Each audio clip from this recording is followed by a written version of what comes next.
السلام عليكم ورحمة الله وبركاته. الحمد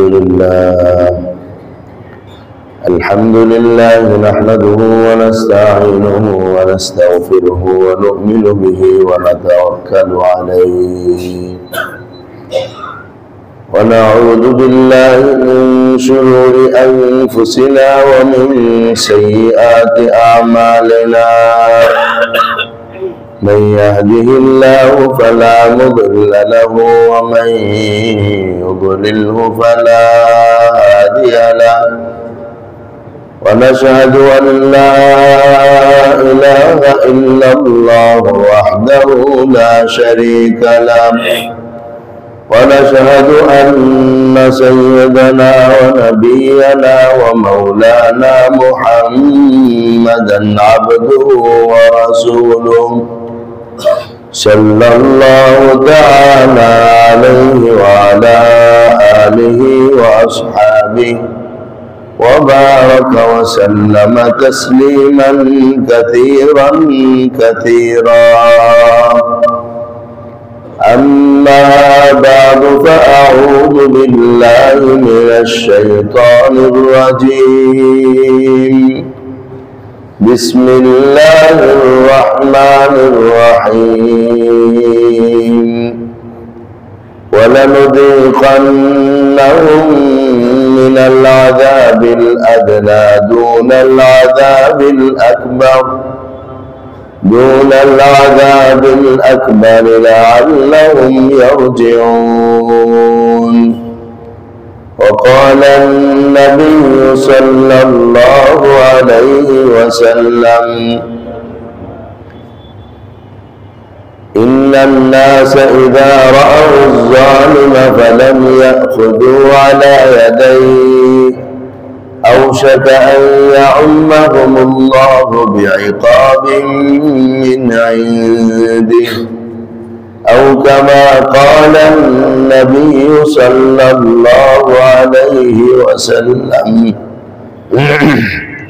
صدق الله مولانا العظيم وصدق رسوله النبي الأمي الكريم.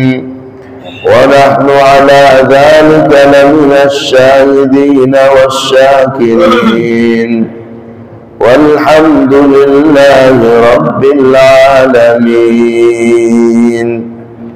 سبحانك لا علم لنا إلا ما علمتنا إنك أنت العليم الحكيم. মোহতারাম ইমানদার দিনী ভাইরা, আল্লাহ রাব্বুল আলামিনের দরবারে লাখো কোটি শুকর যিনি আমাদেরকে বড় একটি বিপদ থেকে যত সামান্য নড়াচড়ার মাধ্যমে বাঁচায়া দিলেন। শুকর আদায় করে আলহামদুলিল্লাহ। আসলে ভূমিকম্প সকাল 10:30টার দিকে মনে হয় না, 10:37 মাশাআল্লাহ ভূমিকম্প হয়েছে। আসলে এই ভূমিকম্প এটা আল্লাহ একটু জানান দেন যে এই জমির মালিক তোমরা না, এই জমির একজন মালিক আছে।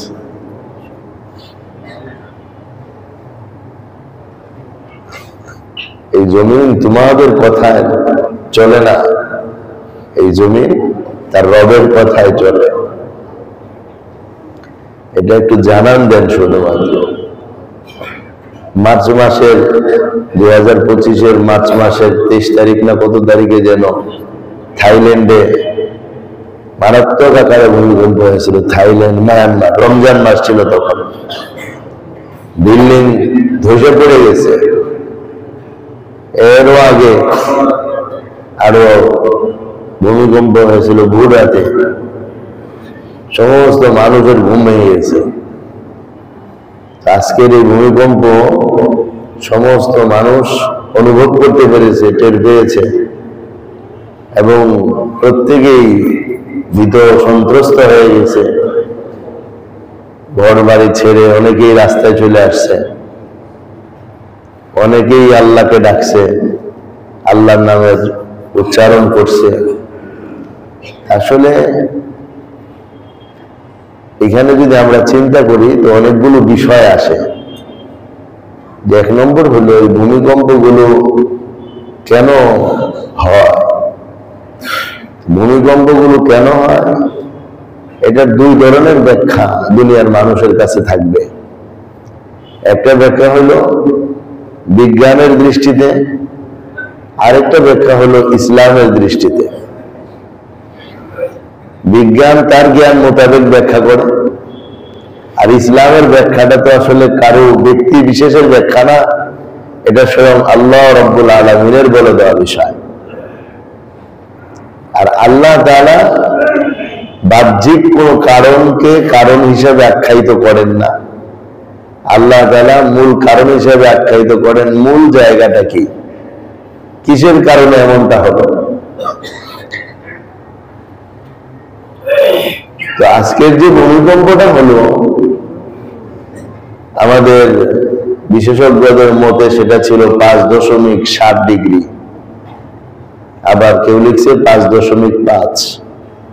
উৎপত্তি স্থল লিখছে নরসিংদীর মাধবদী, নরসিংদীর মাধবদী উৎপত্তি স্থল। এবং তাদের বক্তব্য, বিজ্ঞানের বক্তব্য, কেন ভূমিকম্পটা হয় সেটা হলো তারা মনে করে পৃথিবীর মাটিগুলো অনেকগুলো প্লেটে বিভক্ত।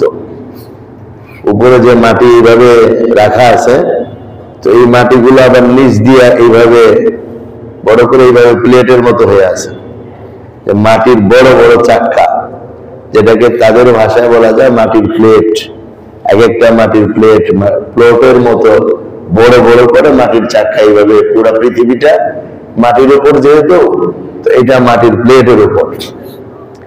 তাদের বক্তব্য হলো নিচে পানি কখনো কমে যায়, যার কারণে একটা প্লেট নিচে নেমে যায়, ফলে অন্য অন্য প্লেটগুলোর সাথে এই প্লেটের নড়াচড়া তৈরি হয়, সবগুলোর সাথে সংঘর্ষ হয়, এদিকেই ভূমিকম্প সৃষ্টি হয়। এটা হলো তাদের বক্তব্য।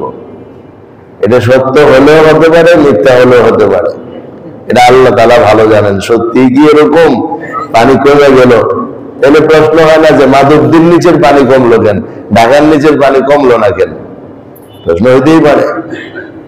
যাই হোক, বিজ্ঞানের থিওরি হলো যে পৃথিবী একাধিক প্লেটের উপর তৈরি। কোন একটা প্লেটের নিচ থেকে কখনো কোনো কারণে পানি সরে গেলেই ওই প্লেটটা নিচে নেমে যায়, এটার সাথে অন্য অন্য গুলো ওই সময় নাড়াচাড়া হয়, ওই নাড়াচাড়াকেই ভূমিকম্প বলে। দেখা যায় একটা প্লেটের কারণে আর 10টা প্লেটের মধ্যে নাড়াচাড়া হতে পারে। এটা হলো বাহ্যিক কারণ। ইসলামের সাথে এটার কোনো বিরোধ নাই, হলেও হতে পারে, কোনো অসুবিধা নাই। কারণ দুনিয়ার মধ্যে আল্লাহ তাআলা কোনো কাজ কারণ ছাড়া করেন না, সবকিছুর পিছনে কারণ আছে। মানুষ মারা যাবে, মানুষের হায়াত শেষ, মানুষ মরে গেছে, কিন্তু এরকমটা কি হয় যে হায়াত শেষ, মরে গেছে, দেখা যায় স্ট্রোক করে মরছে, দেখা যায় অ্যাটাক করে মরছে, দেখা যায় অ্যাক্সিডেন্ট হয়ে মারা গেছে, দেখা যায় কোনো অসুবিধার কারণে মারা গেছে, কোনো না কোনো অসুবিধা তার মধ্যে লেগে থাকে, এরপরে সে মারা যায়। কিন্তু মূলত কি হায়াত শেষ, মারা গেছে। অনেক বৃদ্ধ মানুষ, তারপরেও ডাক্তার বলবে যে না, তার এই একটা সমস্যায় সে মারা গেছে স্বাভাবিকভাবে। তো দুনিয়ার বিষয়টাই হলো আল্লাহ কোনো না কোনো কারণের সাথে সম্পৃক্ত করে রেখেছেন। সুতরাং ভূমিকম্পটাও যে কারণ বিজ্ঞান বলেছে সেটা হতে পারে, তাতে কোনো অসুবিধা নেই। শরীয়তকে যদি জিজ্ঞেস করা হয় কেন এই জাতীয় ভূমিকম্প হয়, সব জায়গায় তো হলো না, কিছু নির্দিষ্ট জায়গার মধ্যে হলো, তার কারণ কি? তার কারণ হলো আল্লাহ নবী সাল্লাল্লাহু আলাইহি ওয়াসাল্লাম বলেছেন, কোরআনুল কারীমে আল্লাহ তাআলা ইরশাদ করেন, ওয়ালানুযীকান্নাহুম মিনাল আযাবিল আদনা দুনাল আযাবিল আকবার লাআল্লাহুম ইয়ারজিউন। আল্লাহ তাআলা বলেন এই কথা যে আমি বড় আযাবের পূর্বে ছোট ছোট আযাবের দ্বারা তাদেরকে আযাব দেব। দুনিয়ায় আমার বান্দাদেরকে বড় আযাবের পূর্বেই ছোট ছোট আযাব দ্বারা পাকড়াও করব, লাআল্লাহুম ইয়ারজিউন, যেন বান্দারা আল্লাহ তাআলার দিকে ফিরে আসে। দুনিয়াতে এরকম ভূমিকম্প, টর্নেডো, জলোচ্ছ্বাস, যত ধরনের বিপদ হতে পারে, এই সবগুলো বিপদ দেওয়ার উদ্দেশ্য হলো যেন মানুষ আল্লাহর দিকে ফিরে আসে। আর কি জন্য হয়? এটা রাসূল পাক সাল্লাল্লাহু আলাইহি ওয়াসাল্লাম হাদিস শরীফের মধ্যে আল্লাহ বলেছেন, কোরআনের মধ্যে, যাহারাল ফাসাদু ফিল বাররি ওয়াল বাহরি বিমা কাসাবাত আইদিন নাস। জলে এবং স্থলে বিপর্যয় ছড়িয়ে পড়েছে, জলে এবং স্থলে বিপদ আপদ ছড়িয়ে পড়েছে মানুষের কৃতকর্মের কারণে। এই হলো ভূমিকম্প হওয়ার মূল কারণ, যে এই জাতীয় বিপদ মানুষের কৃতকর্মের কারণে আসে। আর কৃতকর্মটা হলো মানুষ যখন আল্লাহর অবাধ্য হয়, নাফরমানি করে, অন্যায় করে, পাপাচারে লিপ্ত হয় এবং সে সকল গুনাহগুলো প্রকাশ্যে নির্দ্বিধায় বেপরোয়া হয়ে করতে থাকে, তখন আল্লাহ তাআলা মানুষকে বিভিন্ন ধরনের গজবের মাধ্যমে সতর্ক করেন। কোন এক হাদিসের মধ্যে নবী বলেছেন, ইযা যাহারাতিল মাআসি ফি উম্মতি আ'আম্মাহুমুল্লাহু বি'iকাবিন মিন 'ইনদি। যখন গুনাহ আর নাফরমানি প্রকাশ্যে সংঘটিত হতে থাকবে, এবং অন্য হাদিসের মধ্যে আসছে সামর্থ্যবান লোকেরা তাদেরকে নিষেধ করবে না, বাধা দিবে না, তখন আল্লাহ পাকের শাস্তি সবাইকে পরিবেষ্টন করে নেবে। তাইলে এই আয়াত এবং হাদিসগুলোর দ্বারা এই জাতীয় আযাব গজবের একটা কারণ পরিষ্কার হয়ে যায়, সেটা হচ্ছে গুনাহ আর অবাধ্যতা যখন পৃথিবীতে প্রকাশ্যে হয়, ব্যাপকভাবে হয়, সামর্থ্যবান লোকেরা বাধা না দেয়, তখনই আল্লাহর আযাব গজব বিভিন্নভাবে পাকড়াও করে। আজকে এটা 5.5 বা 5.7, এতেই যতটুকু ভীতি সঞ্চার এবং ভয়ের অবস্থা তৈরি হয়েছে, এটা যদি আর একটু বেশি হতো তাহলে ওই ভয়টাই সংগঠিত হয়ে যেত, দালানগুলো ভেঙে পড়ে যেত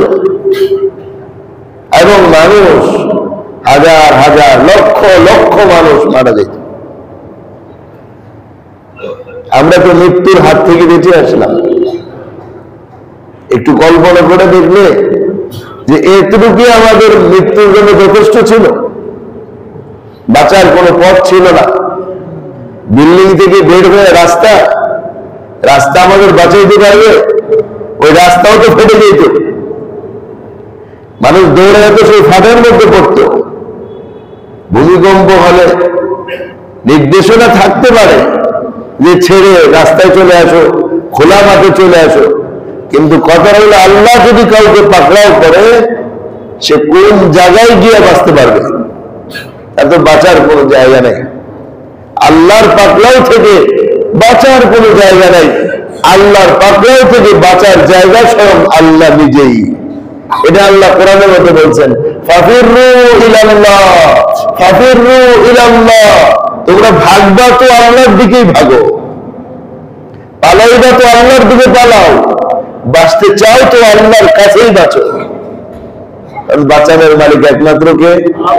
আল্লাহই বাঁচাইতে পারেন, এছাড়া বাঁচানোওয়ালা আর কেউ নেই। আজকে যতটুকু হয়েছিল এটা যদি আরেকটু বৃদ্ধি পেত, তাহলে আজিমপুরের সীমানাটা পুরো বাংলাদেশি হয়ে যেত, যে সবটাই আজিমপুর কবরস্থানে পরিণত হয়ে যাইতে পারত। আমার দোস্ত, আমার ভাই, তো কেন আসে ভূমিকম্প? বিজ্ঞানের দৃষ্টিতে প্লেটের ঘর্ষণের মাধ্যমে সৃষ্টি হয় ভূমিকম্প।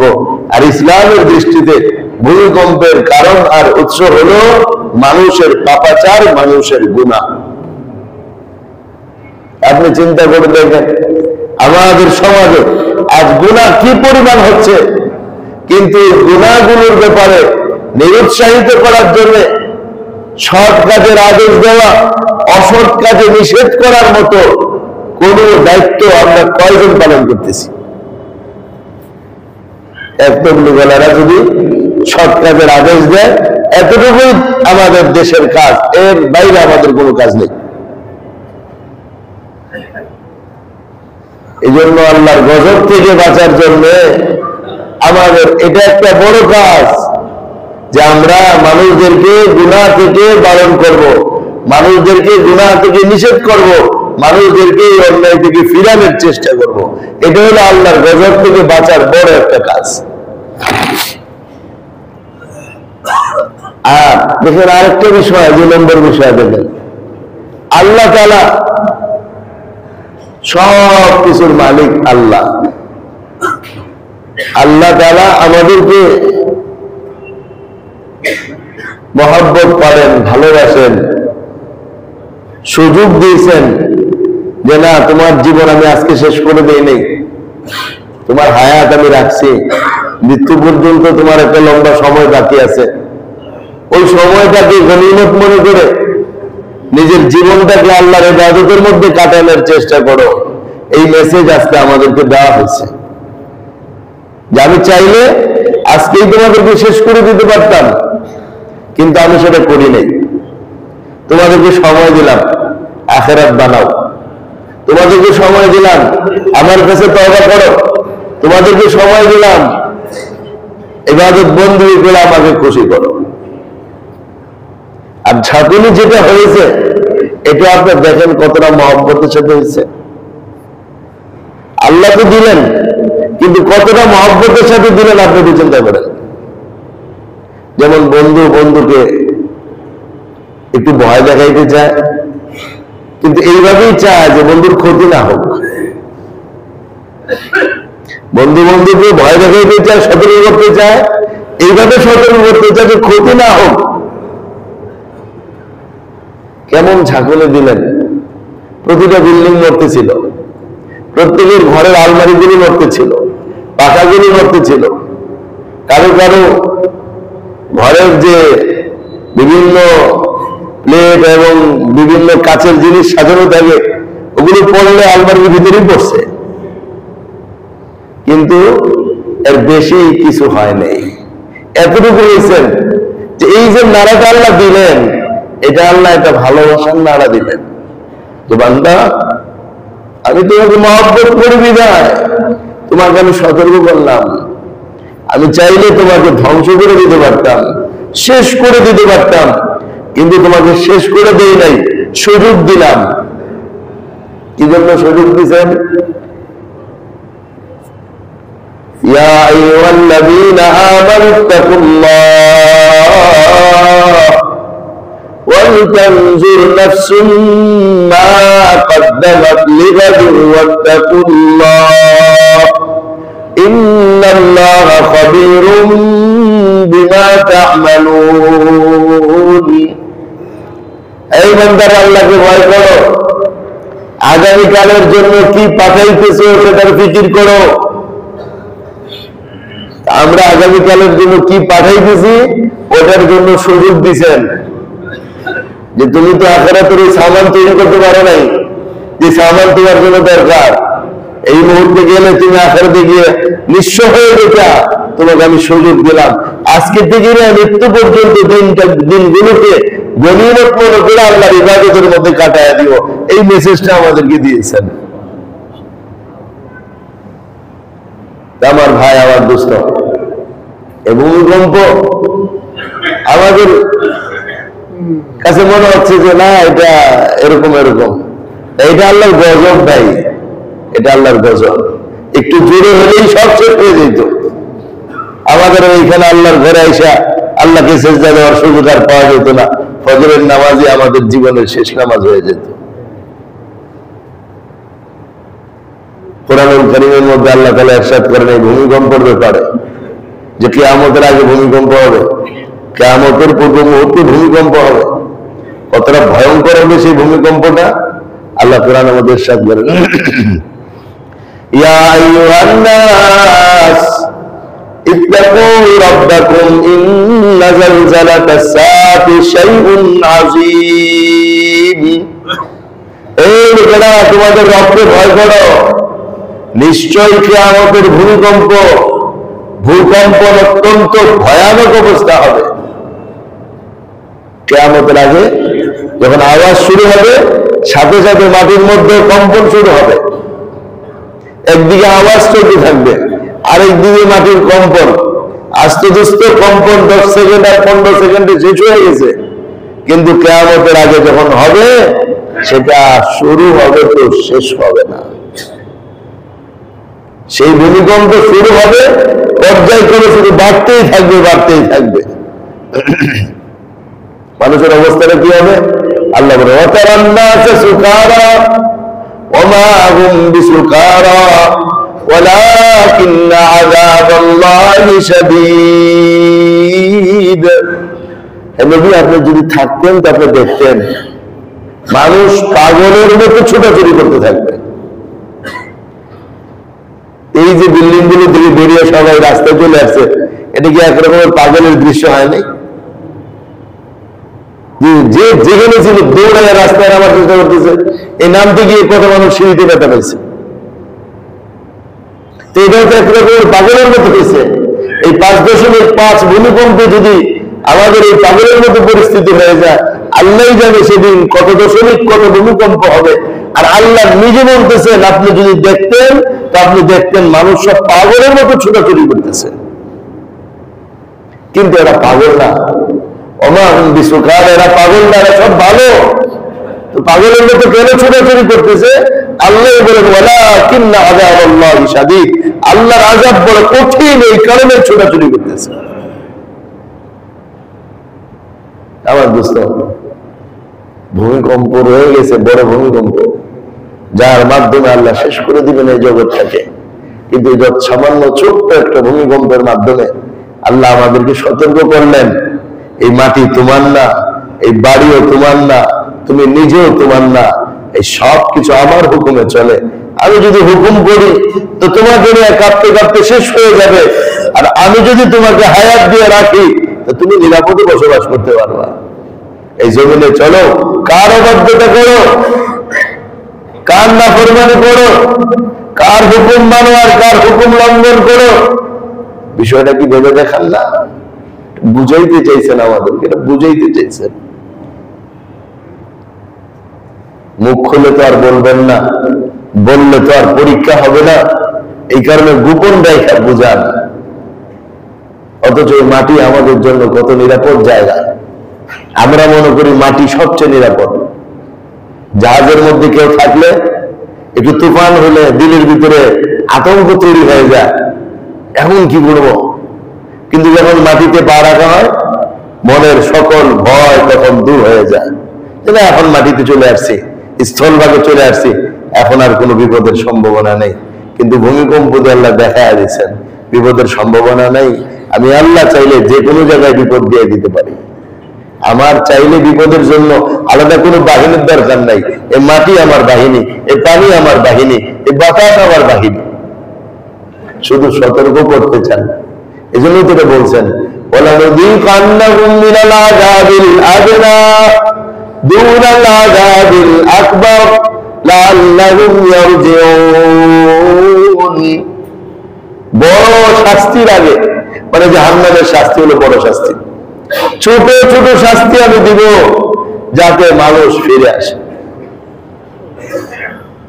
আজকের এই ভূমিকম্পের পরে যদি আমার আপনার হৃদয়ে এতটুকু আসে যে না, আসলে আমি আমার গুনাহগুলো ছেড়ে দেব, আমার অবাধ্যতা ছেড়ে দেব, আমার পরিবারের সদস্যরা আল্লাহর নাফরমানি করবে না, তাদেরকে আমি বুঝাবো, তাহলে আল্লাহ যে উদ্দেশ্যে ভূমিকম্পটা দিলেন, আলহামদুলিল্লাহ ওই উদ্দেশ্যটা বাস্তবায়ন হবে। আর যদি তা না হয়, এতটুকু ছাত্রীতে যদি আমাদের সংশোধন না হয়, এই সতর্ক যদি আমরা সতর্ক না হই, তো মালিক কি করবেন? আর একটু বড় ধরনের সতর্ক করার চেষ্টা করবেন, এই তো। কারণ মালিক তোমাদেরকে ভালোবাসেন, নিজ হাতে বানাইছেন জাহান্নামে দেওয়ার জন্য না। আর কোরআন তো বলেই দিয়েছে আমি সতর্ক করবো, বড় শাস্তির আগে ছোট ছোট শাস্তি দিয়ে সতর্ক করব। এরপরেও যদি বান্দা সতর্ক না হয় তো মালিক শাস্তির মাত্রা বাড়াবেন, শাস্তির মাত্রা বাড়াবেন, আরো বাড়াবেন। আর কাফেরদের দেশে এরকম শাস্তি দিয়ে আমাদেরকে শিক্ষা দিতেছেন যে তোমার দেশে দিলে নরম করে ভূমিকম্প দিই, নড়ে চড়ে বাংলাদেশ, কিন্তু পড়ে তো না।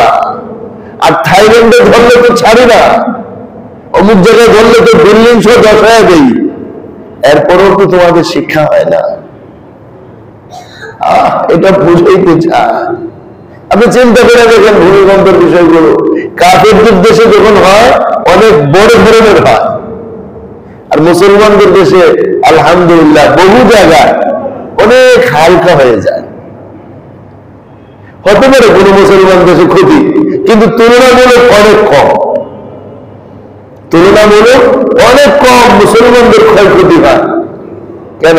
এদিকে একটু ভালোবাসা বেশি, এই কারণে এদিকে ধাক্কা দিতে গেলে মালিক ওইভাবে ধাক্কা দেন যে বন্ধুকে সতর্ক করি কিন্তু বন্ধুকে বিপদ না দেই। বন্ধু তো কালিমাওয়ালা, হ্যাঁ জীবনের পাপাচারের মাত্রা একটু বাড়ায় দিছে, তো এই ঢাকুনিতে হতে পারে কমে যাবে, লাআল্লাহুম ইয়ারজিউন, হতে পারে তওবা করে ফিরবে যে না মালিক তুমি তো বাড়ির ভিতরে পাকড়াও করতে পারো, সমস্ত নিরাপত্তার বেষ্টনীর ভিতরেও তুমি পাকড়াও করতে পারো। আমি সাগরে গেলে যদি ভয় পাই, আমি তো ঘরের ভিতরে ভয় পাওয়ার উপযুক্ত। যে মালিক সাগরের ভিতরে ধরতে পারে ওই মালিক তো ঘরের ভিতরে ধরতে পারে, যে মালিক জঙ্গলের ভিতরে ধরতে পারে ওই মালিক তো সমস্ত নিরাপত্তার বেষ্টনীর ভিতরে ধরতে পারে। এটা বুঝায় দিছে না। বঙ্গভবনে যে ছিল সেও কম্পিত হয়েছে, আর ফুটপাতে যে ছিল সেও কম্পিত হয়েছে, কোথাও পার্থক্য করা হয় নাই। বুঝায় দিছে যেই ভবনেই থাকবো মালিকের ক্ষমতা ওই ভবনের ভিতরেই আছে, চাইলে এখানেই পাকড়াও করতে পারে। আমার ভাই, আমার দুস্থ, তওবা করে নেওয়া দরকার, জীবনকে গুটায় আনা দরকার, জীবনের হিসাব নিকাশ করা দরকার। যেভাবেই জীবন চলবে এভাবেই জীবন চলবে, যেভাবে জীবন চলছে এই জীবন চলা কি মালিকের মহব্বতের চলা নাকি মালিকের নাফরমানির চলা? যদি মালিকের নাফরমানির চলা হয় তো এরকম সতর্কবাণীর পরে যে সতর্ক হবে না, তার সতর্কবাণী সামনে আরো ভয়ঙ্কর হবে। আর যদি এতটুকুই জাতি সতর্ক হয়ে যায় তো ইনশাআল্লাহ মালিক এতটুকু দিবেন না, সামনে এতটুকু দিবেন না। এক হাদিসের মধ্যে রাসূল পাক সাল্লাল্লাহু আলাইহি ওয়াসাল্লাম ইরশাদ করেন, তোমরা সবাই যদি আল্লাহর হুকুম মানতে, আল্লাহর ইবাদত না করতে, তাইলে আল্লাহ তাআলা রাতের বেলা বৃষ্টি দিতেন, দিনের বেলা রোদ উঠায় রাখতেন, বজ্রের আওয়াজ শুনে তোমাদেরকে আল্লাহ ভীত সন্ত্রস্ত করতেন না।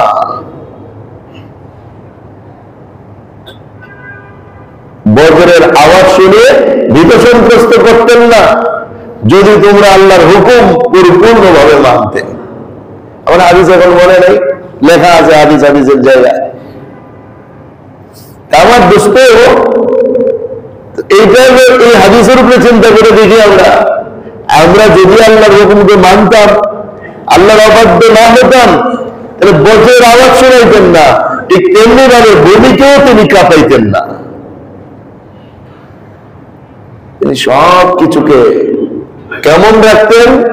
আরেক হাদিসের মধ্যে নবীজি বলেন, লাউ আন্নাকুম কুনতুম তাওয়াক্কালুনা আলাল্লাহি হাক্কা তাওয়াক্কুলি, যদি তোমরা আল্লাহর উপর পরিপূর্ণ আস্থা এবং তাওয়াক্কুল করতে পারতে তো পাখিদেরকে আল্লাহ যেভাবে খাওয়ায় তোমাদেরকে আল্লাহ সেভাবে খাওয়াইত।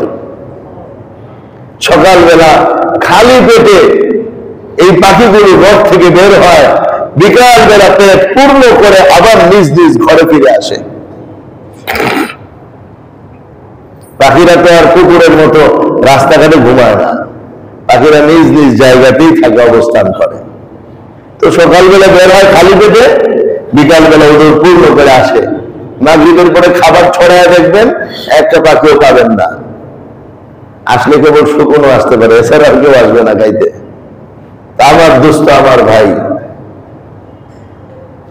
আমাদের দরকার আল্লাহর সাথে মহব্বতের সম্পর্ক করা, আমাদের দরকার গুনাহ মুক্ত জিন্দেগি যাপন করা, আমাদের দরকার আল্লাহর সাথে তওবা করে নিজের জীবনটাকে আবার সুন্দর মতো লাইনের উপর নিয়ে আসা। আমরা বেলাইনে চলছি, এই কারণে আমাদের উপর গজবের এই ঝাঁকুনিটা আসছে। তো বিজ্ঞানের যে থিওরি, যদি এই থিওরির উপর কেউ সীমাবদ্ধ করে, তো তার জীবনে তওবা করার কোন প্রশ্নই আসবে না। সেটা পাপাচারের মাধ্যমে হয়, সেটা সে জানবেই না। আর যদি সে ইসলামের থিওরিটাকে সামনে নেয়, এবার দুইটা মিলায় যে না গুনাহের কারণে প্লেট নড়ে, এরপরে হয়, হইতে পারে, অসুবিধা নেই। গুনাহের কারণে জলোচ্ছ্বাস আছে, এরপরে জমিনের মানুষ মরে যায়, এটা হতে পারে। এটা ছোট আযাব, এটা কোনো বড় আযাব না। দুনিয়াতে আল্লাহ যত আযাব দিবেন, এই সবই ছোট আযাব, কোনোটাই বড় আযাব না। বড় আযাব হলো আখিরাতের আযাব। এই জন্য জীবনের মধ্যে তওবা করে নেওয়া দরকার। আজ তওবা করে নেই যে না, আল্লাহ আপনার নাফরমানির পথ পরিহার করে যে জীবনটা আপনি এখন আমাকে উপহার দিলেন, যে জীবনটা আপনি আমাকে এখন উপহার দিলেন, এই জীবনটা আমি আপনার জন্যই কাটায় দেবো ইনশাআল্লাহ। এটা কি আমাদের উপহার দেওয়া জীবন না? শেষ করলে তো আজকে শেষ করে দিতে পারতেন, কিন্তু উপহার দিলেন, নাও তোমাকে আরো কিছু দিনের জন্য অবকাশ দিলাম। এটাকে গনিমত মনে করি ভাই, জীবনের এই অংশটাকে গনিমত মনে করি। আজ আমার দাফন হয়ে যেত, আর দাফন করার মতো কোনো লোক থাকতো কিনা সেটাও আল্লাহ ভালো জানেন। না জানে যে যেখানে ছিলাম সেখানেই পড়ে, সেখানেই আমাদের সমাধি বনে যেত, যে আমাদের গোসল করা, কাফন দেওয়া আর জানাজা পড়ানোর মতো কোনো মানুষও থাকতো না। তো যেটুকু জীবন আল্লাহ দিলেন সামনে, এটাকে গনিমত মনে করা, এই জীবনটাকে আল্লাহর জন্য উৎসর্গ করি। এই জীবনের সম্পদ, এই জীবনের সময়, এই জীবনের সব আল্লাহর জন্য যেন আমি করতে পারি, আজ থেকে নতুন করে সংকল্প করি। অতীতের জীবনের জন্য আল্লাহর কাছে মাফ চাই, তওবা করে নেই। কতগুলো কবিরা গুনাহ আমার মাথায় ছিল, আর যদি মরে যেতাম এই গুনাহগুলোর কারণে তওবা করার সুযোগটা আমি পাইতাম না। আমাদের মধ্যে যারা এই কথা মনে করে, আরে ভাই এখন কি হয়েছে, গুনাহ করি না, পরে তওবা করে দেবো না। আজ 10:30টার আগে কি তারা তওবা করেছিল? 10 সেকেন্ডের এই ভূমিকম্পই যথেষ্ট আমাদেরকে ধ্বংস করার জন্য। তো তওবার সময়টা আমরা কোথায় পেতাম? বিপদের সময় তো আমাদের আল্লাহর নাম অনেকের মুখে আসে নাই। অনেকে দৌড়াদৌড়ি করছে, ছুটাছুটি করছে, আল্লাহু আকবার বলে তাকবীর দেওয়া, লা হাওলা ওয়ালা কুওয়াতা ইল্লা বিল্লাহ পড়া, এরকম কম মানুষের দ্বারাও হতে পারে। এই জন্য এখনই সময় আমরা আল্লাহর কাছে তওবা করে নেই। আল্লাহ রাসূল সাল্লাল্লাহু আলাইহি ওয়াসাল্লাম বলেন, আত-তাইবু মিনাজ যামবি কামান লা যামবা লাহু, যে গুনাহ থেকে তওবা করে সে তো ওই ব্যক্তির নাই যার জীবনে কোনো গুনাহই নাই। গুনাহ থেকে তওবাকারী যার জীবনে কোনো গুনাহই নাই, মাসুমের মতো হয়ে যাবে সে, যেই গুনাহ থেকে তওবা করবে। গাফিরিজ যামবি ওয়া কাবিলিত তাওবি শাদীদুল ইকাব। আল্লাহ আল্লাহর পরিচয় দিয়া বলেন, গাফিরিজ যামবি, গুনাহগুলোকে ক্ষমাকারী, কাবিলিত তাওবি, তওবা কবুলকারী, শাদীদুল ইকাব, অনেক বড় শাস্তির মালিক। আল্লাহর গুণ বয়ান করছেন। এজন্য আমার ভাই, যে যত বড় গুনাহগার হই না কেন, এতে আল্লাহর কাছে কোনো আপত্তি নেই, সমস্ত গুনাহ তিনি মাফ করে দিবেন। কথা হইল মন দিয়ে তার কাছে তওবা করতে হবে, খাঁটি নিয়তে তওবা করতে হবে। খাঁটি নিয়তে তওবা করলে আল্লাহ গুনাহ মাফ করেই দিবেন ইনশাআল্লাহ। কোনো গুনাহ বাকি থাকবে না, যে যত বড় গুনাহগার হোক। এক বুজুর্গ বলেন এই কথা, মানুষ গুনাহগার হয় তিন ধরনের। এক ধরনের গুনাহগারকে বলা হয় জালেম, সাধারণ গুনাহগার। আরেক ধরনের গুনাহগার হলো জলিম, আরেকটু বড় গুনাহগার। আরেক ধরনের গুনাহগার জল্লাম, চূড়ান্ত পর্যায়ের গুনাহগার। জালেম, জলিম, জল্লাম, সাধারণ গুনাহগার, একটু বড় গুনাহগার, আর হলো চূড়ান্ত পর্যায়ের গুনাহগার। মানুষ গুনাহগার হয় তিন তরিকা, তিন ধরনের। সাধারণ গুনাহগার, একটু বড় গুনাহগার, চূড়ান্ত পর্যায়ের গুনাহগার। তো বুজুর্গ বলেন যে আল্লাহ তাআলারও তিনটা নাম আছে এই গুনাহগুলো মাফ করার জন্য, যেন বান্দারা নিজেদের গুনার কারণে মনোবল হারিয়ে না ফেলে যে আল্লাহ কি আমাকে মাফ করবেন, আমি তো চূড়ান্ত পর্যায়ের গুনাহগার, আমি তো বড় গুনাহগার, আমি তো সাধারণ গুনাহগার। এই জন্য বুজুর্গ বলেন যে যে ব্যক্তি জালিম হবে, সাধারণ গুনাহগার, আল্লাহ বলেন আমি গাফিরিজ যামবি, আমি সাধারণ মাফকারী। বান্দা তুমি যদি সাধারণ গুনাহগার হও, আমি সাধারণ গুনাহ মাফকারী, আমার নাম গাফির। তুমি জালিম তো আমি গাফির, তুমি সাধারণ গুনাহগার, তুমি সাধারণ ক্ষমাকারী। এখন বান্দা যদি বলে আমি তো জুলুম, মধ্যম পন্থার গুনাহগার, আরো বড় গুনাহগার, আল্লাহ বলেন আমি গফুর, হুয়াল গফুরুর রহিম, গফুরুল ওয়াদুদ, আমি গফুর। তুমি যদি জুলুম হও আমি গফুর, তুমি যদি জুলুম হয়ে মধ্যম পন্থার গুনাহগার হও তো আমি গফুর, মধ্যম পন্থার ক্ষমাকারী। আসো তোমার গুনাহ আমি ক্ষমা করে দেব। এখন বান্দা যদি বলে আমি তো চূড়ান্ত পর্যায়ের গুনাহগার, জাল্লাম, চূড়ান্ত পর্যায়ের গুনাহগার, আল্লাহ বলেন বান্দা আমি তো গফফার, চূড়ান্ত পর্যায়ের ক্ষমাকারী। তো বান্দা গুনাহের যে কোয়ালিটিতে যাবে, আল্লাহ ক্ষমার ওই কোয়ালিটিতেই থাকবেন। এমন কোন শব্দ আর নাই যে বান্দা এটা হইতে পারে আর আল্লাহর ওই গুণটা নাই, নাউজুবিল্লাহ। তো বান্দা যেই পর্যায়ের গুনাহগার হোক না কেন, আল্লাহ ওই পর্যায়ে নিয়েই বান্দাকে ক্ষমা করে দিতে পারবেন। আল্লাহর ক্ষমতা, আল্লাহর অনেক বড় ক্ষমতার মালিক তিনি। মাফ করে দিলে কেউ জিজ্ঞেস করবে না মাফ করে দিলেন কেন আজিমপুরের মানুষদেরকে, এই কথা বলার মতো আল্লাহর কাছে কেউ নেই। এই জন্য আমার দোস্ত, জীবনের যে অংশটা আল্লাহ আমাদেরকে গিফট করলেন, এটাকে আমরা আল্লাহর দেওয়ার দান মনে করে এই অংশটাকে গুনাহ মুক্ত রাখার চেষ্টা করবো ইনশাআল্লাহ। আল্লাহর ইবাদত বন্দেগী, দ্বীন ইসলামের উন্নতির জন্য নিজেদের সময়, জান, মাল ব্যয় করবো ইনশাআল্লাহ। এবং সর্বাত্মক ভাবে অসৎ কাজে বাধা প্রদান, সৎ কাজে আদেশ দান, এই জিম্মাদারিটা আমরা পালন করব। এই জিম্মাদারির কারণে এই জিম্মাদারির কারণে আসমান থেকে আল্লাহ আযাব পাঠাইলেও আযাবটা চলে যায়। যেটা হাদিসের মধ্যে নবীজি বলেন, হাদিসে কুদসি আল্লাহ তাআলা বলেন ইন্নী লাউম্মু বিআহলিল আরদি আযাবা ফাইযা নাযারতু ইলা উম্মারি বুয়ুতি ওয়াল মুতাহাব্বিনা ফিহা ওয়াল মুস্তাগফিরিনা বিল আসহারি সারাফতু আনহুম। আল্লাহ রাব্বুল আলামিন বলেন, আল্লাহ নবী বলেন হাদিসে কুদসি, আমি জমিনবাসীর উপর আযাব দেওয়ার ইচ্ছা করি, আমি জমিনবাসীর উপর আযাব দেওয়ার ইচ্ছা করি। ফাইযা নাযারতু ইলা উম্মারি বুয়ুতি, অতঃপর যখন আমি দেখি কিছু বান্দা আমার ঘর আবাদ করার মেহনত করে, আমার ঘর আবাদ করার মেহনত করে, মানুষদেরকে নামাজি বানানোর, মানুষদেরকে আল্লাহ ওয়ালা বানানোর চেষ্টা করে। 2 নম্বর মুতাহাব্বিনা ফিয়া, এবং আমাকে ভালোবাসে, একে অপরকে মহব্বত করে কেবলমাত্র আমার জন্য। আল্লাহ বলেন একে অপরকে মহব্বত করে কেবলমাত্র আল্লাহর জন্য, হালাল মহব্বত, সঠিক মহব্বত করে আল্লাহর জন্য।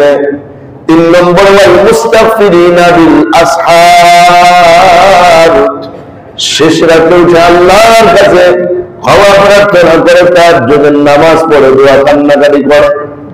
আল্লাহ রাসূল বলেন, আল্লাহ বলতেছেন, আল্লাহ আযাব দেওয়ার জন্য সিদ্ধান্ত নিয়ে নেন এই তিন শ্রেণীর মানুষদের দিকে তাকাইয়া আল্লাহ তাআলা তার আযাবের সিদ্ধান্তকে আবার রহিত করে দেন।